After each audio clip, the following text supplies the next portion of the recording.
Hello and good morning. British and American culture class. It is actually Monday morning now. Didn't have time to record yesterday, so here we are.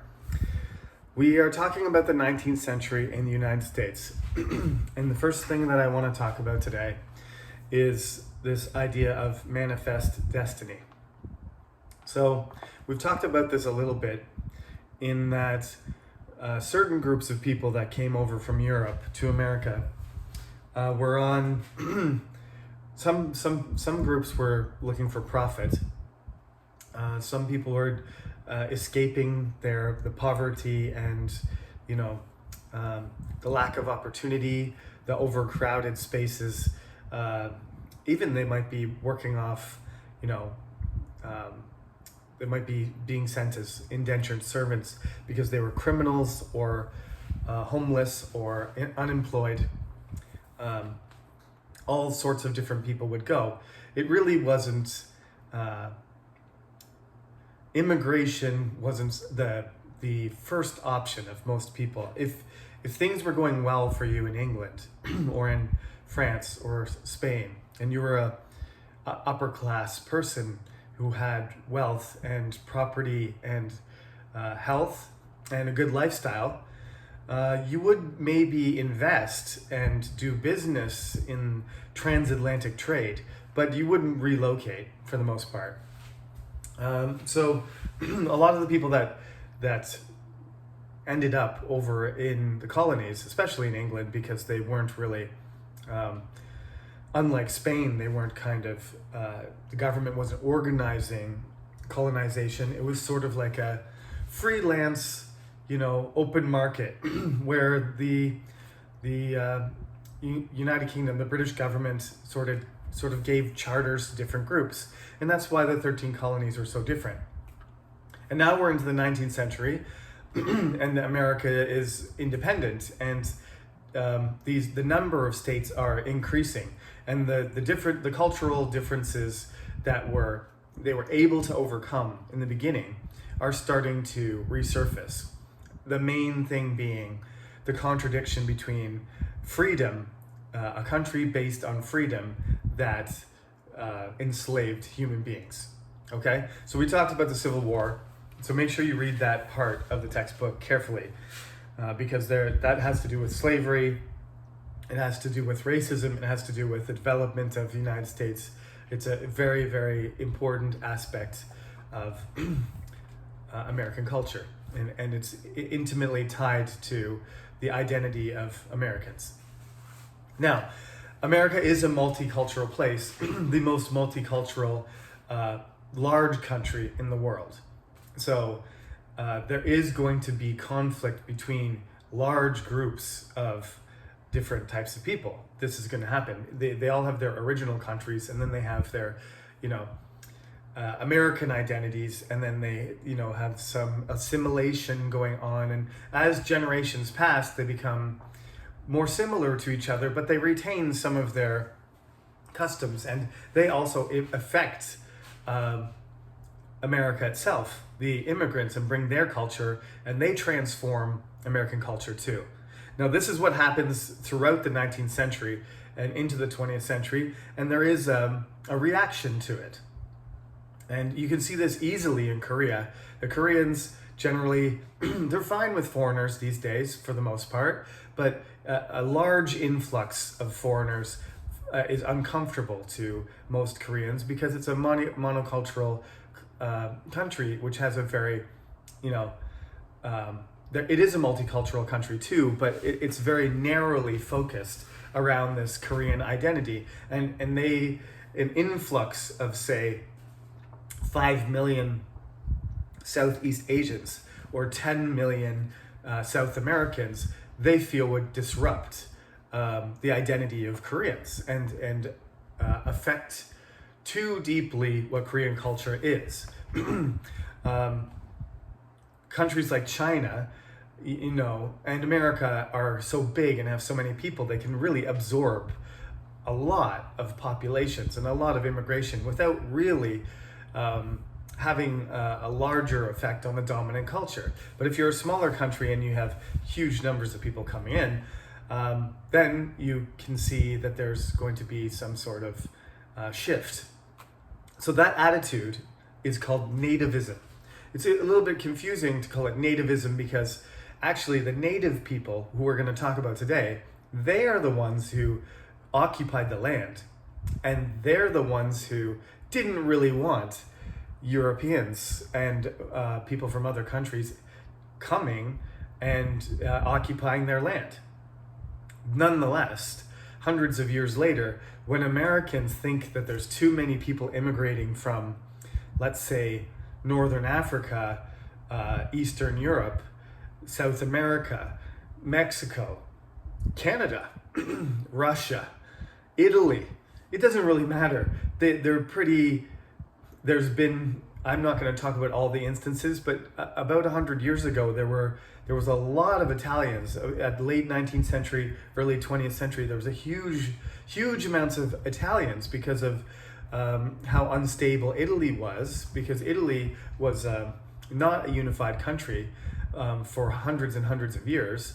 As the revolution turned Italy into a single country, it was very unstable. And there were many Italians that looked at America and thought, well, we can go there and we can have the same things that Americans have, that the Anglo-Americans have. We can have freedom of expression and religion and opportunity and education, all the things that we mentioned. So there was a huge amount of Italians coming across to the Statue of Liberty, and a lot of them ended up in New York, and then they moved on to Chicago and so on. And there was a very anti-Italian, sentiment in America, which sounds ridiculous to us because what would America be without Italian American food? What would America be without pizza? Nothing. No, I'm just kidding. But they added so many things. Italian cuisine added a lot of, and other things too, expressions, interest in different sports, perspectives, arts. They're the ones who recovered Columbus's image, which is turned out not to be a good thing, but they in fact were the ones the Italians were the ones that discovered America in the first place. So there are some intimate ties between Italians and their effect on they moved here and they worked hard and they made delicious food and they also had their own songs and dances and expressions. And the New York accent has certainly been influenced by the Italian community and so on. That's just an example. But that is what we call the melting pot, right? All these different people from all over the world come to America and they get Americanized. But they retain some of their cultural, in their background, their culture, and their traditions. And they add them to the United States. Some of my favorite food, chili is a big favorite food of mine. That's what we call Tex-Mex. I've never been to Texas. I've never been to northern Mexico. I've been to Mexico, but Mexican food is good. Texas food is good too, but Tex-Mex is my favorite. So you've got all these. Food is an example, but you all have all kinds of things related to dance and everything else too. Dance, clothing, language, behavior, religion, political point of views, new communities, architecture. All these things start to, mix with each other, and the common expression is a melting pot. I don't know if I agree with that. A melting pot usually means it melts into one thing, but I think there's a little bit more diversity there. In Canada, we often like to call our country a mosaic because each person is uniquely shaped and colored, but when you put it together, you can see one clear picture, which would be Canada. Okay, so what enabled this distinct American culture to develop? The main thing that people often overlook, and a real tragedy of the curriculum, especially in high school, but overall in the United States, is the failure to recognize how significant the contact with the natives was right up until 150 years ago. Okay? People think that there was contact with the natives, 400 years ago. They fought each other. The Europeans had more guns and they were more numerous. The disease spread through the natives and they disappeared. It was not like that. It was a very gradual process. And you can compare it. It's a huge territory, for one thing. Some people believed that they would never get all the way across the continent. It would be like colonizing Korea and thinking that you were going to get all the way to Turkey. Like you're going to colonize all the way across Asia, all the way to the Caspian Sea, around there, and end up somehow in Turkey and Romania. It's not that big, but it's an enormous distance from New York City to Los Angeles. So at that time, there's no real expectation that they're ever going to have a country that goes from sea to sea, as it eventually will. But certain things happen that make this possible. The first thing is the diseases that they brought because of the disgusting, dirty urban lifestyle and proximity with animals that human beings had in Asia and Europe and parts of Africa too, didn't exist. This is where some of our most dangerous diseases come from, right? All this H1N1 and AI, avian flu, and MERS and SARS and stuff like that. Supposedly COVID came from a bat.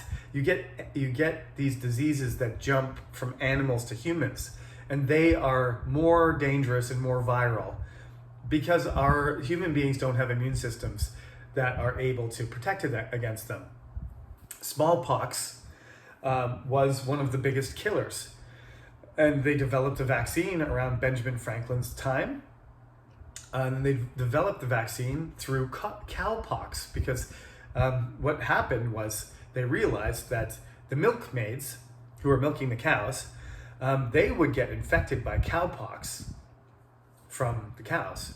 So, and that would allow them to fight off the smallpox, the human version.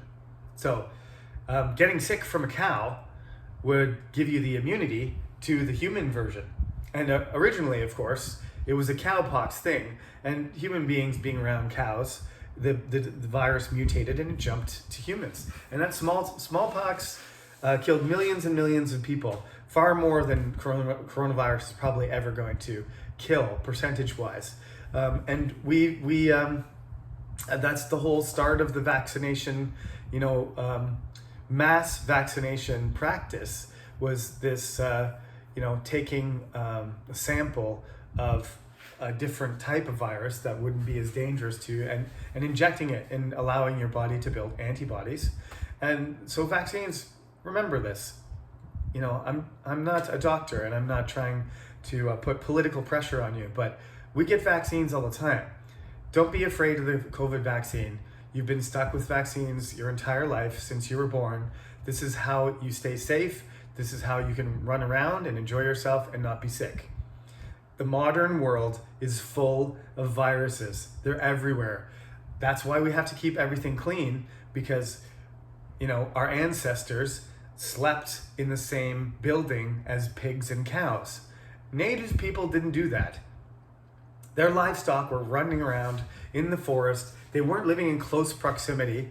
They didn't have streets full of sewage, right? They weren't dumping buckets of garbage and human waste out the windows onto each other. That's what it was like in Europe. So these diseases, cholera and typhoid and smallpox and any number of other, very dangerous diseases for Europeans were brought over, and when the natives were exposed to them, native people used to, in war, they used to like to capture like have hostages and capture soldiers, and that was a huge mistake. They should have stayed away from them and killed them, because every time they made contact with them, for example, if they captured several French soldiers or explorers and they brought them back to camp, next thing you know, half the camp is sick, and then they go to another village and the disease starts spreading over their entire nation. And so by the time, this takes decades and decades and hundreds of years to happen, but the population of North and South America probably had something as high as 100 million native people, and as many as 95%, 95 million of them died of disease. So they really weren't killed. They were killed, and they fought, and there were wars, and they were unbalanced because of technology and weaponry. But it really isn't about guns, germs, and steel, as Jared Diamond wrote in his famous book that I read. It's really just about the germs.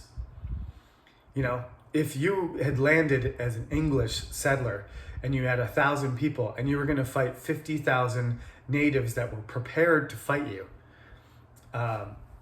they would wipe you out. And they almost did. Here's a very interesting trivia question. What was the most deadly war in terms of percentage of deaths in the history of America? Most people would say it's the Civil War, because that's the most deaths total, period, on both sides. How many people died? Hundreds of thousands. But early on in the history of colonization, there was a native chief who was nicknamed King Philip, and he gathered a coalition of native warriors, and they decided that they needed to get rid of these English colonists, or they were going to take their entire land. So they attacked them, they ambushed them, attacked them, burned down their houses, destroyed their land, killed their people, captured some of them, and somewhere in the range of 25 to 30% of the entire population was killed. And that was the closest the natives ever got to eliminating the foothold that the English had in North America. But it ultimately failed, and more Europeans came. It's a very tragic story. So as the competition over land intensified, it started to move west.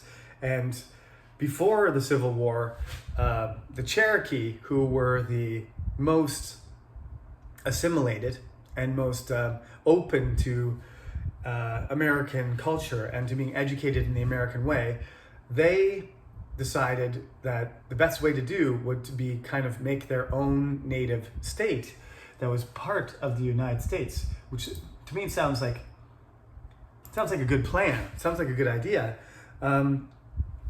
And they did this, and they published their own newspaper, and they wrote their language, and they started writing their language, which Native people didn't do. Native people didn't have a written language, but they made their own written language based on the sounds of their language. And they had a newspaper, and they wanted to join the United States and participate in the nation. But there were wealthy Georgian planters with slaves and money who wanted their land because it was some of the best land for growing cotton in the South.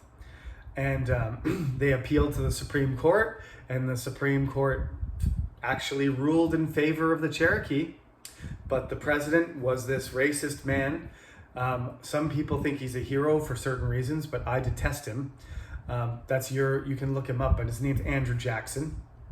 He's a very, very interesting person, most intense and dangerous person you wouldn't want to deal with this guy. He once had a duel, like cowboy style. He once had a duel with somebody, and they walked away their 10 paces, turned around. The other guy shot first and hit him, but through the lung, and didn't kill him. So Andrew Jackson was standing there with a hole in his lung, bleeding out of his side, and he said, pulled up his gun, and then blew the guy away. And dueling is actually illegal, but if you let the other guy shoot first and he almost kills you, and then you kill him, I guess the rule is it's not murder. I don't know exactly it, but anyway, he was already a politician. I believe the guy had insulted his wife. He remarried, and there was a scandal about that, but this guy was a scary person. He was a military general in the War of 1812. He had a duel where somebody shot half his lung away, and it got infected, but he still lived and became president twice while he had half a lung. Basically, he's half zombie. That's Andrew Jackson. But anyway, he's a very interesting person. But I just, the way he treated Native people and African Americans and a lot of people, he had his own opinion. And if people didn't follow what he wanted to do, you're in trouble, serious trouble, because he was a military leader and a political leader. So he was a very, very powerful president. He decided he was not going to enforce, he wasn't going to protect the Cherokee. So the Georgia State Militia removed 14,000 Cherokee and sent them across the Mississippi on a march to Oklahoma, basically with just the stuff they had on their backs. And 4,000 of them died. So it was basically a genocidal march. They sent them, I think it was even winter. They made them march across the United States, thousands of kilometers to Oklahoma, a place where other natives lived, and there was no place for them to, they had no houses or familiarity with the land or anything, and about a quarter of them died on the way. That's called the Trail of Tears. One of the most tragic stories in the early 19th century. There's a lot of tragic stories, but that's one of them. Yeah, read the part about the California Gold Rush as well, because the Mexican-American War and the Alamo and the independence of Texas, and then Texas joining America, and then New Mexico, Arizona, and California joining. This all has to do with the build-up to the Civil War.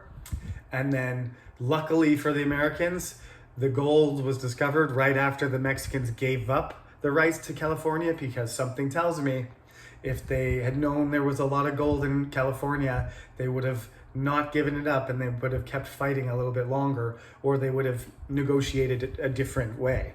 But they didn't know, so in 1849, the gold rush was on. And this created a flood of people going across. And this is how things started to develop in the West. The interior was believed to be too dry and inaccessible to anything. It's just, if you ever go to, it's a very weird place, I find, it mentally and psychologically.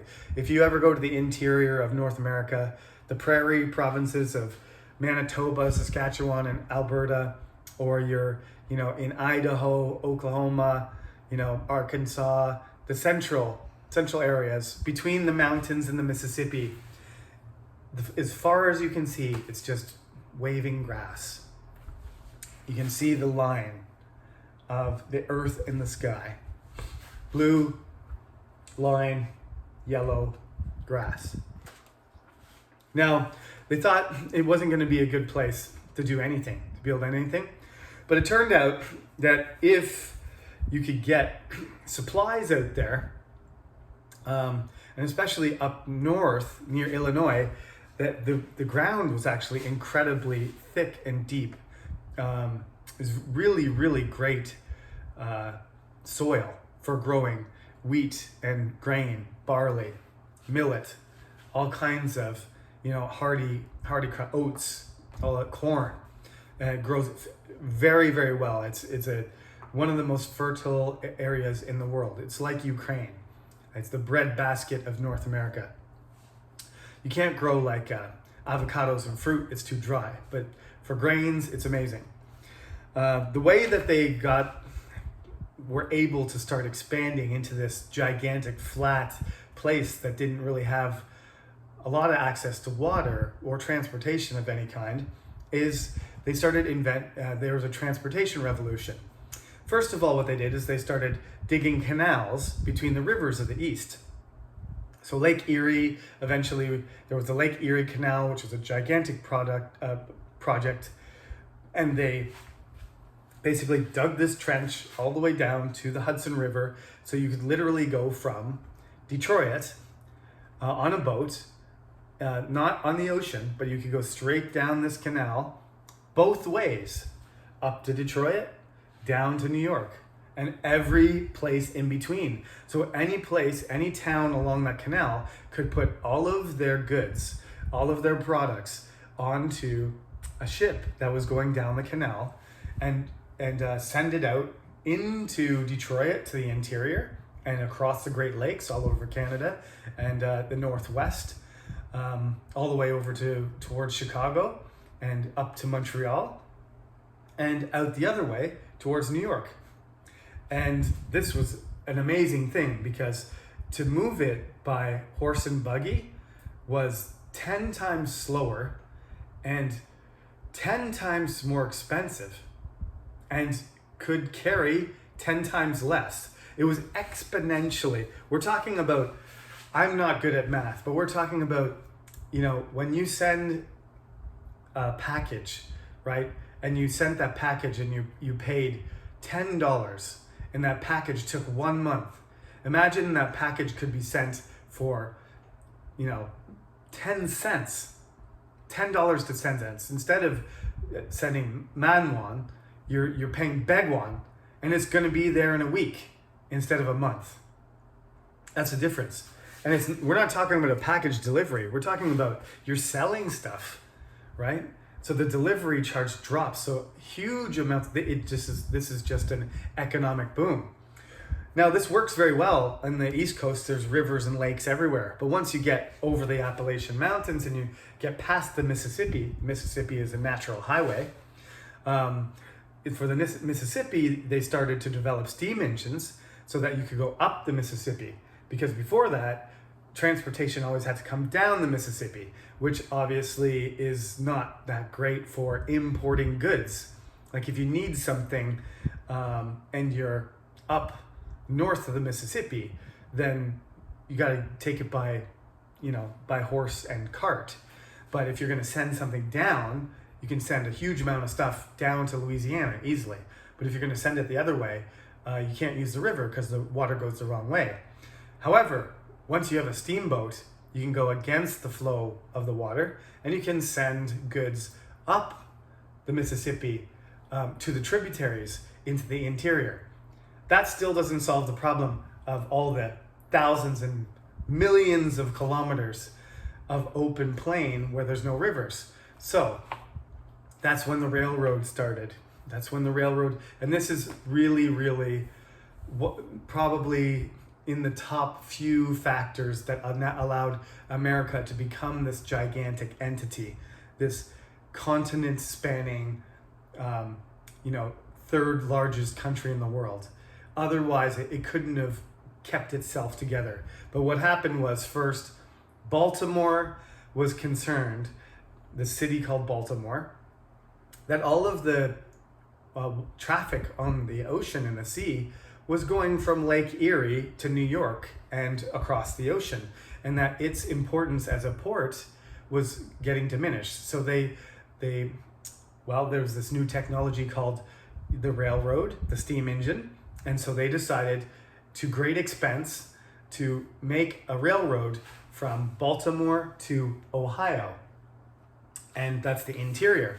And they built this B&O railroad, and if you ever play the original Monopoly, not Brewmobile, but the original Monopoly in English, there's 4 railroads. There's Reading Railroad, and I can't remember the other ones, Pennsylvania Railroad, and B&O Railroad. I never knew this when I was young, but that's what it is, Baltimore and Ohio Railroad, that's on the Monopoly game. And this connection allowed farmers and manufacturers and goods of all types, resources, minerals, metals, all to be shipped along and passengers all to be sent along the railroad to Baltimore. And then you could go back to the interior to Ohio. It became a very important railroad. From there, railroads started crisscrossing all over the place. And eventually, they did some amazing, absolutely amazing things, like drove the track right through 7 meters of snow, across lakes, through mountains, around mountains, over mountains, and they eventually got to California. And that great accomplishment laid the framework for the development of the America that you know today.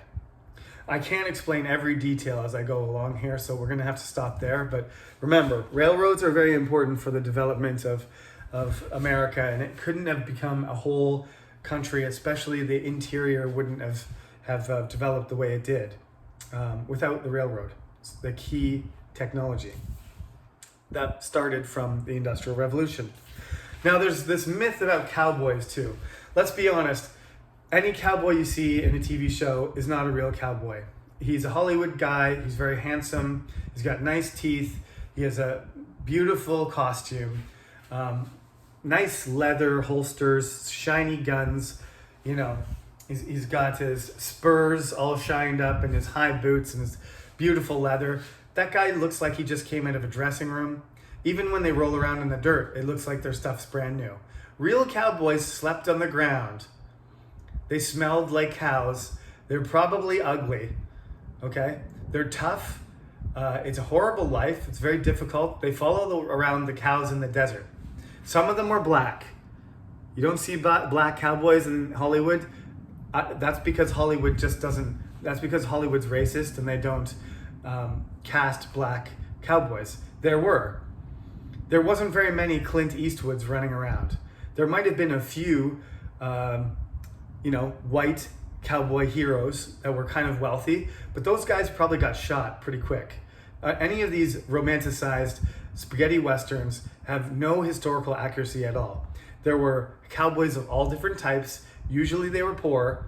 Usually they were dirty and smelly, and they were falling around. They would come into the saloon and have a drink, and you wouldn't mess with them. And they wouldn't say, if they got in an argument with you, they wouldn't say, "I don't like your face. Tomorrow, let's meet at high noon," right? And then they go and stand there in the sun, one end of the town and the other. That's all dramatized stuff. None of that is true. Don't think that if you went back in time, you get to shake hands, with Wyatt Earp. There are examples of cowboy heroes. Just the regular representation of them, the vast majority of them were a totally different type of person. They're not some kind of, tough guy, handsome sheriff who stomps around playing cards and making sure the bad guys don't rob banks. That didn't happen. Anyway, like I said, there were Hispanic and African American cowboys too. Some of them were escaped slaves. There were all kinds of people. This cowboy image is just a myth. So they perpetuated this myth with the cowboys chasing Indians and that kind of stuff. None of that is true. Usually the people that were fighting the natives were American soldiers, not Hollywood, costumed Hollywood cowboys. You'll have to read, again, because I'm not going to read all over the stuff. I want you to learn some of the stuff from the book yourself. There's a description of several different tribes, and there it mentions the Trail of Tears, and the last part of the chapter does explain that largely the responsibility for the damage is European. The spread of the disease was completely accidental, but the exploitation of the results and the consequent breaking of treaties and cheating and lying and enslaving and everything else is 100% ours. So you can't avoid guilt by saying, well, we just had a whole bunch of diseases. We didn't mean to give them to you. And then when you were gone, we took all your stuff. That's not acceptable, right? So the conditions and reparations of natives in North America have not improved significantly since contact 500 years ago. It's still a problem that needs to be dealt with. How it needs to be dealt with, I don't know, but it's a significant issue in American culture, and it's part of American identity, as I said.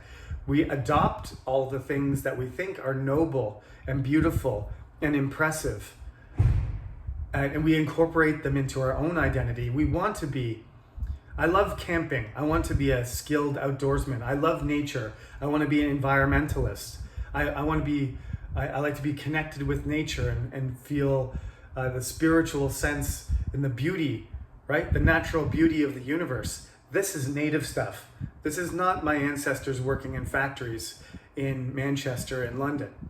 That's a native thing, right? It goes back. Maybe my ancestor did too, thousands of years ago, but the native people remained in touch, much closer to their environment and had principles of harmony. And even when they fought each other, even when they had wars, they didn't try to wipe out each other the way modern people do, the way that Westerners fight. Okay, there's a thing called, we're going to talk about this in the last week, in the last few lectures of this class. We're going to talk about what happened in the 20th century. The greatest disasters in human history happened. Why? Because when industrialized Western nations go to war, it's called total war. They try to completely destroy the other group. That's not how Native people did. Genocide happens more often in the old world. It happens in Asia, it happens in the Middle East, it happens in Africa, it happens in Europe. But the Native people in North America, in very rare cases, especially in North America, was war conducted in order to exterminate another group of people. Enslaving and exterminating is different too, right? The Jewish people were enslaved, but they weren't exterminated in the past. In the Holocaust, what happened was the Nazis tried to exterminate them. That's genocide, right? In the Bible, the Jewish people were taken captive to Egypt, and then they escaped. And they were taken captive to Babylon, and then they escaped and returned. Those are different things. What the natives used to do is they used to capture people all the time and hold them as hostage, but they wouldn't go to a village and kill everybody, women, children, old people, warriors, and burn everything to the ground, like it was completely erased, okay? And there is all of these things, all of these aspects of Native culture are something that Americans and North Americans and Europeans have recognized as a higher morality and a noble perspective on life, right? Life is precious, and once we have too much technology and civilization, we get disconnected from that, and the native spirit and the native culture reminds us of that, and we need to revive that, and it needs to be a bigger part. So a lot of these tribes have shrunk, and some of them have disappeared, but hopefully in the near future we can recover some of their knowledge, some of their culture, and I hope when you read each of these about these tribes that this will make you think about the importance of these people and what they still have to offer us and how we can continue to learn from them. It's a pretty short section. It should be longer, but again, I have to cover as many things as I can.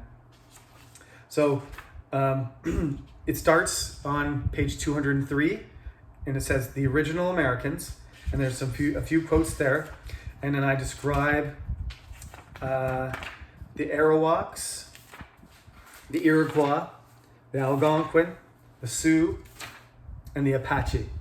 And these are by no means representative. They're just particularly famous tribes that I was more familiar with. I could have chosen any number of other ones, but they have their own unique sort of cultures and locations, and interactions and histories. So I tried to share with you a little bit about them. I want you to know about those tribes because on the quiz and on the exam, there will be questions. And on the last page of the chapter there, just to make my point clearer, those names there are the tribes. So you can't say natives or Indians. You can't even say Iroquois. Iroquois was actually a conglomerate. They were a group of nations, okay? So there's Mohawk and Mohicans. And Iroquois include the whole group of some of them. Cherokee, Shawnee, Chickasaw, Apache, Pawnee, Cheyenne, Sioux, Pawnee, Navajo, Blackfoot, Cree, and some of them are so small I can't really read them. Seminole, Wampanoag. I know a lot of these names, you may not. Some of them you might even notice that they're the names of cars, and Apache is a helicopter. Why do we name all these cool vehicles that are fast and sleek and cool and powerful and warlike? Why do we name them after the natives? Because there was a respect and there continues to be an acknowledgement of the fact that the native people were strong people and that they were disadvantaged, and had history gone a different way, there would be a totally different type of culture in North America. And it's my hope that the multicultural aspect of America, its identity will become stronger. There are people that resist it. I told you nativists don't like immigrants. There's people who are conservative. There's people who are racist. But I think one of the strongest points about North America, and one of the tragedies about the 19th century, is that the Indian wars that were fought dispersed and ruined the remaining tribes that still maintain their livelihood. So by the end of the 19th century, the American frontier is closed because all of the native tribes have been contained in reserves. And from California, the America has expanded. By the end of the 19th century, by 1900, it's the 1890s, they declared the frontier closed. The edge is gone. It's California to New York City, from Florida to Washington. The whole interior is one country now. And that's the end of the frontier. And we'll have to talk about that next week after we do our 6th quiz. So join me again one more time at 10 o'clock. It looks like this is not 100%, so don't quote me on this because I'm getting confirmation later today or tomorrow. But it looks like our exam will be June 11th. Is that the right day? It looks like it'll be June 11th. Yep. Friday, June 11th, 10 a.m. in this building. And I will tell you the room numbers and post it on the website ASAP. Okay? In the meantime, finish your assignment by this weekend, by Friday night at the latest, and good luck on your quiz number 6. Remember, only your top 5 count, so do your best on number 6, but if you've done 5 good ones already, you can just relax, right? And start to get ready for the end of the term. One more week of stuff, and I'm gonna have to gloss over a bit because we have 2 chapters left. That's what always happens. But you'll have to pay attention because I will skip a little bit of the stuff, especially at the end of chapter 8. Okay? Thank you for listening as always, and have a great week.